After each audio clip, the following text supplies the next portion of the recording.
The Canes. Yeah. Let's get to the Canes. Hammered. USF. So I mean, what an absolute ass kicking. That was awesome. I look at this and go, the other two teams couldn't have been that good either. Florida proved it. And I wonder how good. Who else did they beat? They beat Boise State. Boise State, I told you, first week rankings, being ranked 24th or 25th means you could be 30th, but we remember you from last year. They were dogs though in that game still. No, I know. They were dogs, but I'm just saying that first game of the season being ranked, that low, 20 to 25, that means nothing. So, but then we came back the next week and we thought, okay, is it a situation where Florida spit the bit and just did some stupid things and the game was close and they lost? That is what Florida does. Right.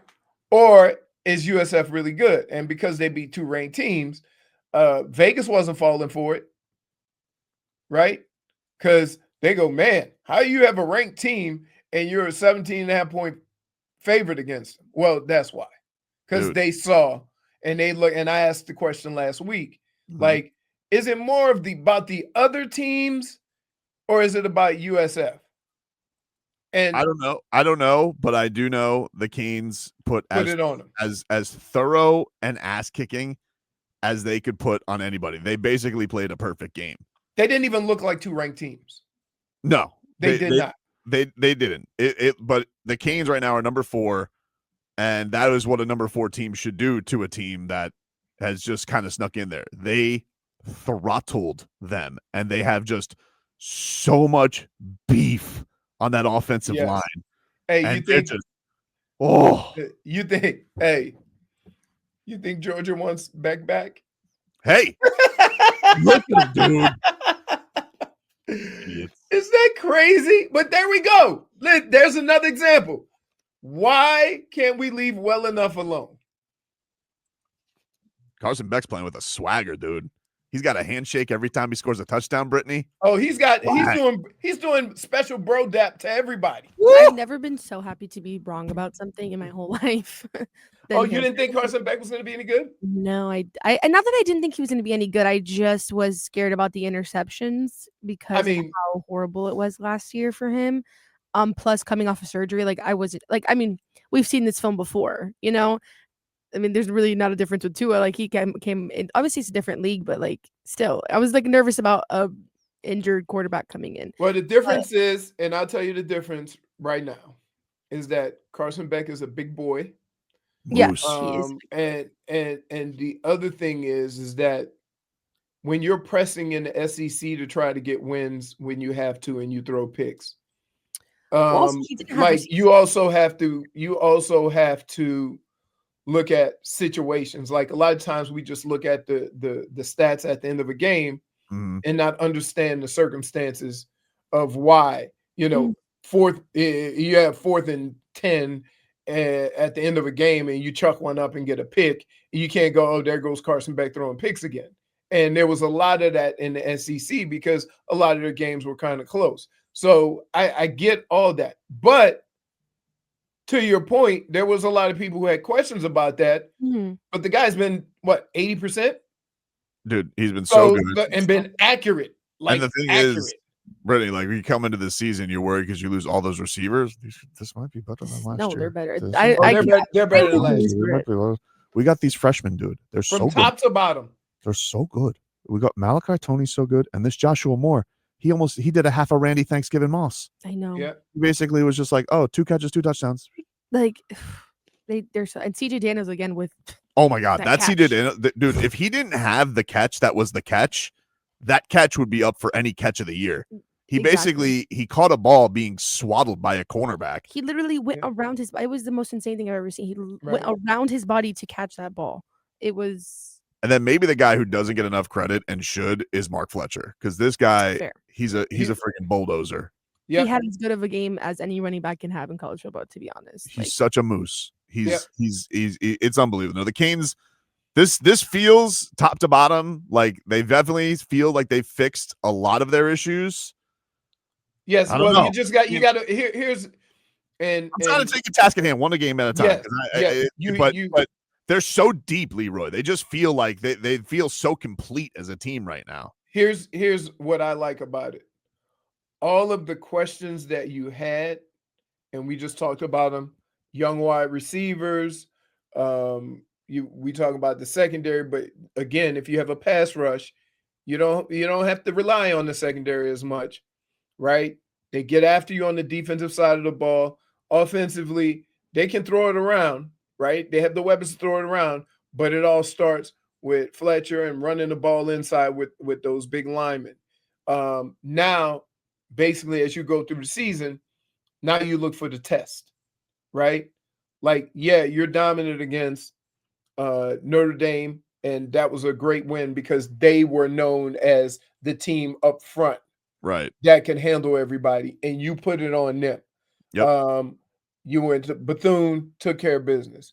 USF wasn't what everybody claimed they were, but you did it even worse than what was thought right. was to do it. Right, exactly. And had to do with a stupid delay in the middle of the game. Came out of that delay. God.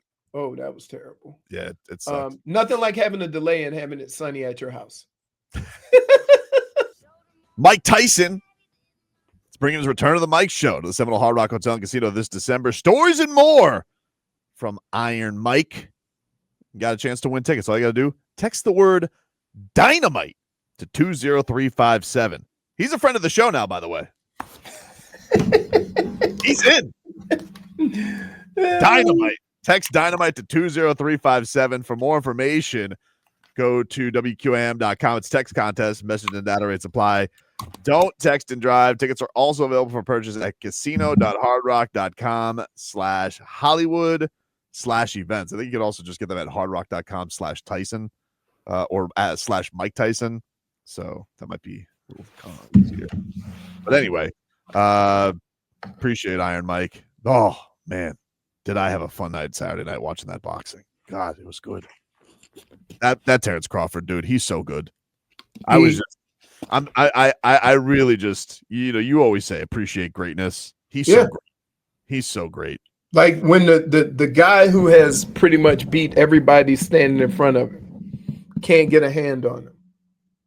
And we've now said this about two guys, Errol Spence, and we kind of know what Errol Spence went through, with the accident or whatever. Yep. Errol Spence went through a lot, but he was still Errol Spence. Right. But to say Errol Spence and what he did to Canelo with two guys who could not touch him. He's a bigger Floyd Mayweather. It's crazy. Like, he's so tactical and he picks his point. And it's funny because we were talking yesterday and I said, he does this thing where for like 3 or 4 rounds, he doesn't really do much of anything. It's almost like he's plotting his course. Yep. And then you come out for like the middle to the end of the thing. And it's like, oh, here he is. Well, here's the thing I would say that's different with him and Floyd. And this is interesting because Canelo said after the fight, he was asked specifically, he said, who's better? And he said, Terence Crawford's way better than Floyd Mayweather. And I was like, whoa, that's something. Because Terence didn't exactly give Canelo his flowers. He said like some lightweight back a few fights was a harder puncher than Canelo Alvarez. Now Canelo, to his credit, he's just like, I didn't even hit him clean. Like that's part of it. Right. But Canelo's like, Terence Crawford's way better. And I thought about this afterwards, and I don't know what the answer to that is because obviously Floyd is great. But I will tell you, there's a couple of things. One, the big difference that Floyd will always have is Floyd got out away from Bob Arum and Top Rank and was able to do things from a money standpoint that gave him a freedom and put himself on a different pedestal than Terence Crawford was ever able to.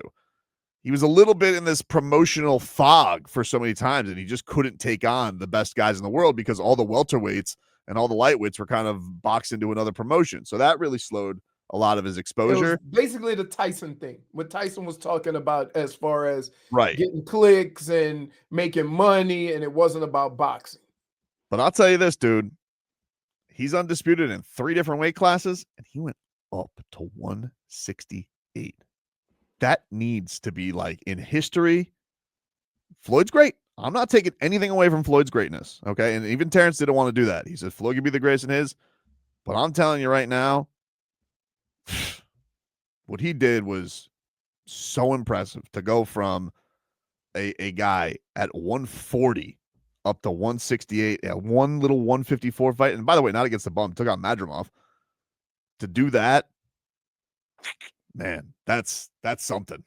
That dude's a shark. Like Floyd, he'll embarrass you. He'll make you look stupid in a fight, but he ain't a shark when he comes into the ring. Right. Like Terence Crawford's coming to hurt you. And I think that's just for me. No, I think that's a separator for me. I can't disagree. I would say, like, and here's, you think he'll go back down? He said he ain't going to 154. He's like, he said he's not doing well. I kind of feel like he's going to rematch it and call it a career. That's what I think. My thing is, because remember, Roy Jones was one of the best boxers I ever saw, and he went up. Yep. And the worst thing that happened was he won the heavyweight.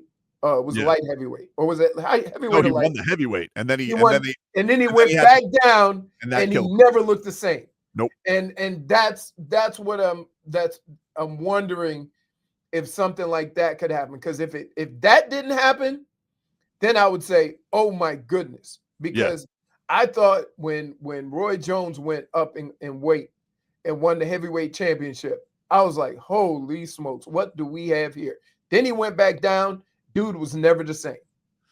I was just very impressed with him. But anyway, we'll get back into football. I got to take a break. We got to get back on track, and we'll take a break. We'll hear from McDaniel, from Tua if we must. Do we have to? Yeah, we kind of do. Sorry, dude. We got to hear the quibbling.